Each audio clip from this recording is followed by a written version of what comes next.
আপনারা বর্তমানে ফেসবুক, টিকটকে অনেকগুলো জায়গায় দেখতে পারবেন এই রকমের ভিডিও। আপনাদের ভিডিওটা প্লে করে দেখিয়ে দিচ্ছি।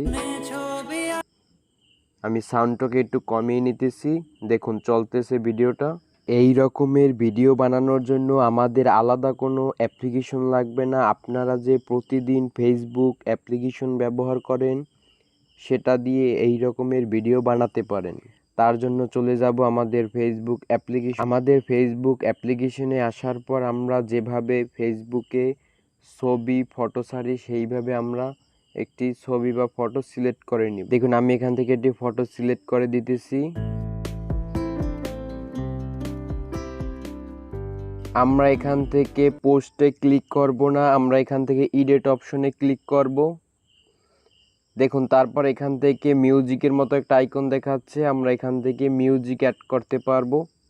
দেখুন এখানে যে গানের সাথে লিরিক্স লেখা আছে সেই গানগুলোই শুধুমাত্র গান বাজতে থাকবে আর লেখাগুলো উঠতে থাকবে, আর যে গানের সাথে লিরিক্স লেখা নাই সেগুলো কিন্তু এখানে আপনার ডিসপ্লেতে লেখা শো করবে না। এখানে উপরে যে সার্চ অপশন দেখতেছেন, সার্চ অপশনে ক্লিক করে আপনার পছন্দ মতো গান আপনি সিলেক্ট করে দিতে পারেন। আমি এখান থেকে এই গানটিকে সিলেক্ট করে দিতেছি, চাইলে এখান থেকে প্লে করে শুনতে পারেন।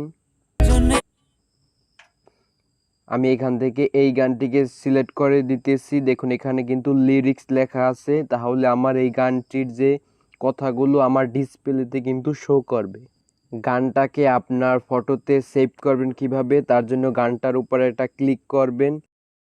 আমি এখান থেকে সাউন্ডটাকে কমিয়ে রেখেছি দেখুন।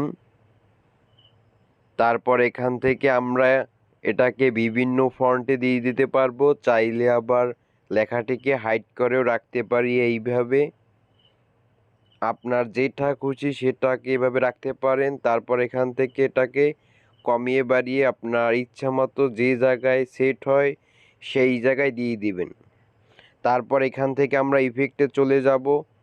এখানে অনেকগুলো ইফেক্ট পাবেন, আপনার ছবির সাথে যেটা অ্যাডজাস্ট হয় সেটাই এখান থেকে সিলেক্ট করে দিবেন।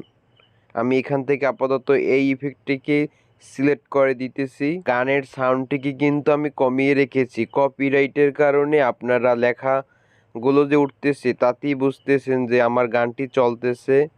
পর এখান থেকে আমরা ডানে ক্লিক করে আমাদের ভিডিওটিকে সেভ করে নিব। আমাদের ভিডিওটি এখান থেকে সেভ হয়ে গেলে তারপর এখান থেকে এবার যদি আমি এখান থেকে পোস্ট করি তাহলে কিন্তু সবাই আমার ভিডিওটি দেখতে পারবে।